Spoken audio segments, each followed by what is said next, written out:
परतवाड्यासारखं कृत्य वरुडच्या बोनोडामध्ये सुद्धा उघडकीस आलंय। आरोपीनं अल्पवयीन मुलीचे अश्लील व्हिडिओ हे कुटुंबियांना पाठवले।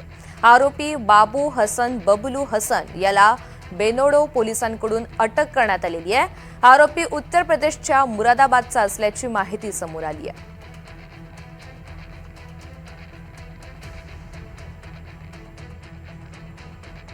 अमरावतीच्या परतवाड्यासारखंच कृत्य वरुडच्या बेनोडामध्ये सुद्धा समोर आलेलं आहे। एका आरोपीनं अल्पवयीन मुलीचे अश्लील व्हिडिओ काढले आणि ते थेट कुटुंबियांना पाठवले।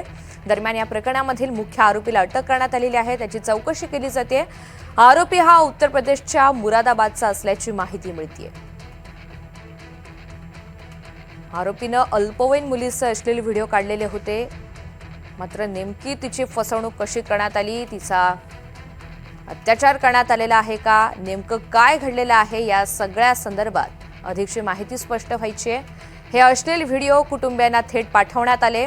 तक्रार दाखल करण्यानंतर आता आरोपीला अटक करण्यात आली। शुभम बायस्कार आपल्यासोबत आहेत, त्यांच्याकडनं माहिती जाणून घ्यात। शुभम, नेमकं काय घडलंय?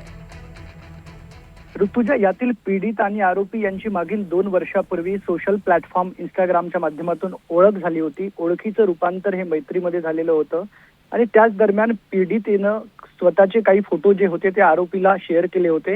या दोघांमध्ये सोशल प्लॅटफॉर्मवरून फोटोंची आदान प्रदान झालेली होती आणि यातील हा आरोपी जो आहे तो उत्तर प्रदेशातला आहे आणि नागपूरला पीडितेला यांनी बोलवलं आणि एकूणच तिच्या संदर्भात गैरवर्तन आरोपीकडून करण्यात आलेलं होतं।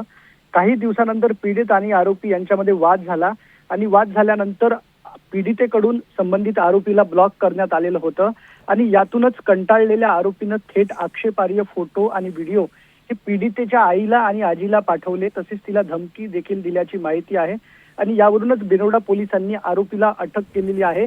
सध्या आरोपी न्यायालयीन कोठडीमध्ये आहे। परतवाड्याचं प्रकरण ताजच असताना अशा पद्धतीनं पुन्हा एकदा एका मुलीचे अश्लील फोटो आणि व्हिडिओ व्हायरल केल्यानं संपूर्ण अमरावती जिल्ह्यामध्ये या संपूर्ण प्रकरणामुळे सध्या खळबळ उडाली आहे। ऋतुजा, निश्चित, धन्यवाद सविस्तर माहितीसाठी। परतवाड्यासारखंच कृत्य वरुडच्या बेनोडामधून समोर आलेलं आहे, मात्र या प्रकरणातील आरोपी हा सध्या ताब्यात आहे। त्याला अटक करण्यात आलेली आहे। त्यानं मुलीला धमकावलं। आरोपीनं अल्पवयीन मुलीचे अश्लील व्हिडिओ हे कुटुंबियांना पाठवले। त्यानंतर जी तक्रार दाखल करण्यात आली तेव्हा पोलिसांनी त्याला तात्काळ अटक केलेली आहे। मात्र अमरावतीच्या परतवाड्यासारखंच एक कृत्य वरुडच्या बेनोडामधून समोर आलंय। आरोपीचं नाव बाबू हसन बबलू हसन असं आहे आणि त्याला बेनोडा पोलिसांनी अटक सुद्धा केलेली आहे। अधिकची चौकशी केली जाते। गेल्या साधारण 2 वर्षांपासून त्या दोघांची ओळख होती, मात्र काही कारणांनी जेव्हा मुलीनं बोलण्यास नकार दिला, तिनं त्याला ब्लॉक केलं, तेव्हा मात्र हे कृत्य आरोपीनं केलेलं आहे।